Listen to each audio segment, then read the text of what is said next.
Hey guys, Professor Bill, Comic Book University, and Taskmaster issue number 5 of 5, maybe? I don't know. Let's talk about who made this comic book. This comic book wet the bed, just in case you're curious, all right? But I'm going to go on from there. Let me tell you how it wet the bed and who are the people who actually wet the bed in this. Jed MacKay is the writer, Alessandro Vitti on art, Guro FX doing the colors, VC's Joe Caramagna on letters, Valerio Giangiordano doing the cover art, along with Arif Prianto. Man, that last name, Giordano, it's like I just want to end the conversation with that. Anyway, Jim Terry and Nolan Warder do a varied cover, and special thanks to Sarah Brunstad. Look, man, excuse me, this book, all right. This reminds me of Fabian Nicieza, however the hell you pronounce his name, of his Juggernaut series. Here's a guy who I don't like on a personal level because he personally attacked me and he's a personal jerk. Okay, and that's just the way it is. Just immature little freaking trash kicker. And yet I can look at the work of this individual or anybody and separate it from the person, right? And I said the first issue of Juggernaut was amazing.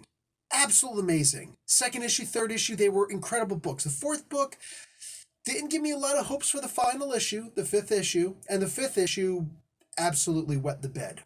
Right? Absolutely horrible, terrible. And you know what it did? It afterwards said, hey, don't forget to check out more of Juggernaut. And make sure you follow Fabian's next work in such and such book. And I'm thinking, why would you do that? Why would you do that to yourself? Why would you do that to your writer? Why would you do that to the people who made this comic book? Like, this comic book stunk. The fifth issue of Juggernaut stunk. This isn't a Juggernaut review, though, is it? Well, allow me to superimpose that review with this review. The first issue of this comic book was not great. I actually really didn't like it. It didn't explain enough. In fact, the explanation that should have happened in the first issue actually happened in this issue, which is just a boneheaded move unless that explanation is supposed to do something special. The explanation that we got in here is, one, something really important, why he's afraid of Black Widow. I can understand him being afraid of Black Widow now. Not in hand-to-hand combat, because he would murder Black Widow in hand-to-hand combat. The only person who he doesn't like repeating or doesn't think that, doesn't want to go up against in hand-to-hand combat is Moon Knight, because when he imitates Moon Knight's style, it hurts, because Moon Knight has no problem with all-out attacks every single time, and he doesn't mind getting hit in the face. In fact, it's actually motivation for him. It's not motivation for Tony Masters, though. It's not motivation for Taskmaster. So he hates that style that Moon Knight uses, right? In this particular case, like, this is a guy who can pretty much almost go up against Captain America. I mean, he's imitating moves from Shang-Chi, which makes him one of the most dangerous people on the face of the planet. Yeah, sure, Black Widow's stronger than him. I genuinely believe that with her Department X stuff and all of the Red Room stuff. Like, it makes sense. But the idea that she was made to kill Captain America, hey, I think that Jed MacKay maybe didn't understand something. Black Widow can't kill Captain America head on. If she goes one-on-ones against Captain America, he would destroy her. I guess that's unless Jed MacKay was writing the fight, right? In which case it shows he doesn't understand the characters. Mind you, just a quick little aside, I don't really make money off of this channel. I don't. If you made in a week what I make in a month on this channel, right, with the revenue from this channel, you would quit your job in a heartbeat. I have to maintain my job as a university professor in order to actually be profitable, right? To pay the bills, to put food on the table and a roof overhead, right? The old sayings, the old adages.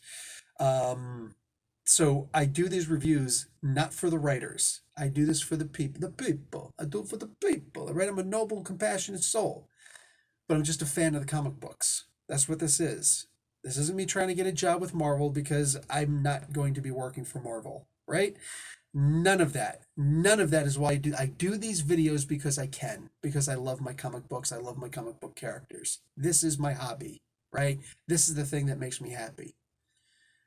So when I read a comic book that if you guys saw the This Week in Comics, for Gotham Central this week, I said the book I was most anticipating, most looking forward to this week was this issue. Like, dude, this series has been great so far. I didn't like the first issue, but the issue number 3, 4, and 5 were or 2, 3, and 4 were amazing, right? Juggernaut, I loved the first issue. This one, I didn't love the first issue. Juggernaut, I hated the four. Or I didn't like the fourth issue. I didn't like the first issue for this one, right? But one thing that those two both have in common is the 3 and 5. 3 issues I liked, and 2 issues I didn't. And both of the issues that I didn't like in Juggernaut and this one is issue 5. This one really wet the bed. In fact, this is kind of like getting kicked in the nuts and punched in the stomach and getting massive food poisoning. You know that you're going to wake up with, swimming in diarrhea or something. Like, there's just no way. You might as well go to sleep in the bathtub because you're going to have the runs big time. And that's exactly what this book did, unfortunately. Jed MacKay has the ability to write. Jed MacKay has the ability to do a bunch of things. And look, the artists in here and everything, the art team in this book, absolutely fantastic. I can't focus on that, though, because the writing in this book, the ideas that were used in this book were absolutely terrible. It was an absolute failure, in my opinion. Look, Black Widow, in my understanding of the character, Black Widow could kill Captain America through assassination, not in face-to-face, hand-to-hand, honorable combat. That's not the way that Black Widow is meant to fight. Look at all the memes that are out. You know what I'm saying? Like, what's the funny video that's out now that I just saw a month ago, less than a month ago? Black Widow's presenting herself before the Avengers, and they're just like, so what can you do? It's like, I can kick. It's like, Captain America's like, I can kick. You know what I'm saying? Hawkeye, I can kick. All the people there, I can kick. We can all kick. Tony Stark, he's like, I can kick. Hulk, can you kick? No, Hulk can't kick. They stop. Hulk, are you just trying to be nice? Yes, Hulk can kick.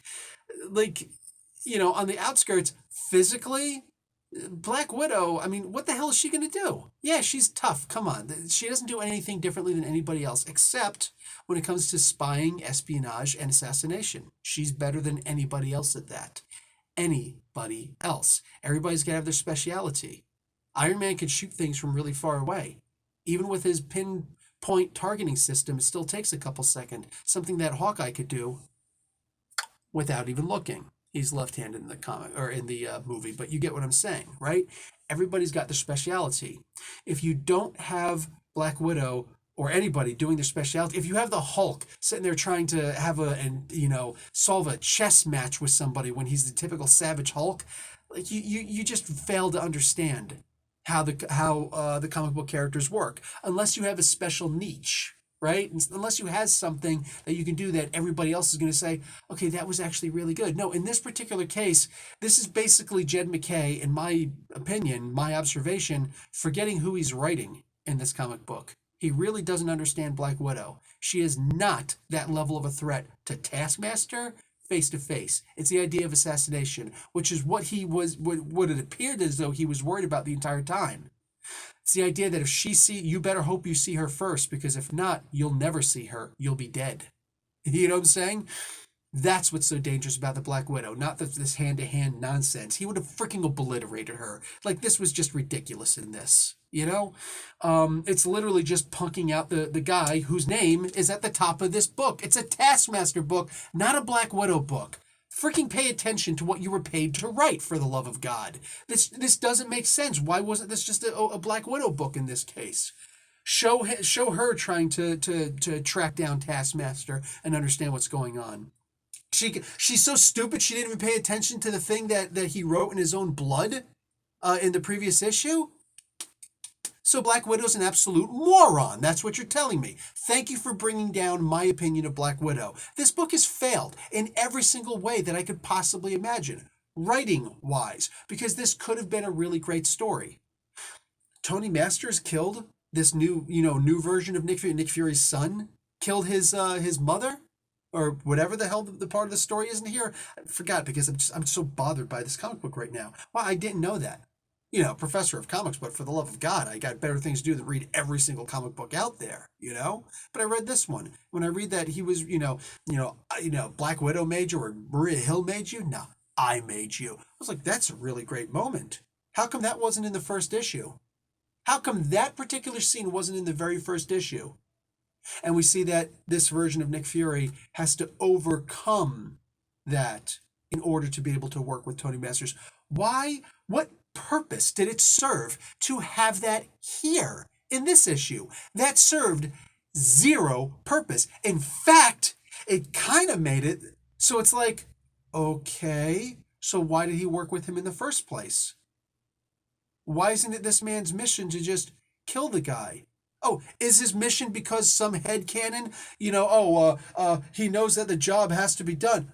That wasn't said in here. It wasn't implied in here. There was nothing to that level. If I'm thinking of better ideas than you have when you're writing a comic book, you have failed utterly and miserably. There is so much that happened in this book that we should have seen in the first issue, and we didn't. We saw wasted nonsense in the first issue. And this issue, they have the nerve to do the exact same thing that they did with the Juggernaut book. Hey, you know how this book absolutely crapped the bed at the end? Where, okay, we need you to figure this stuff out. Yeah, he's a bully and he's whatever and he's a coward and all this stuff, so he does what he does. You know what I was literally thinking at the end would have been the best way to end, as opposed to this non-ending? Because this is an ending that's not an ending. An ending where we find out that the Rubicon trigger is apparently Plan 9 from outer space.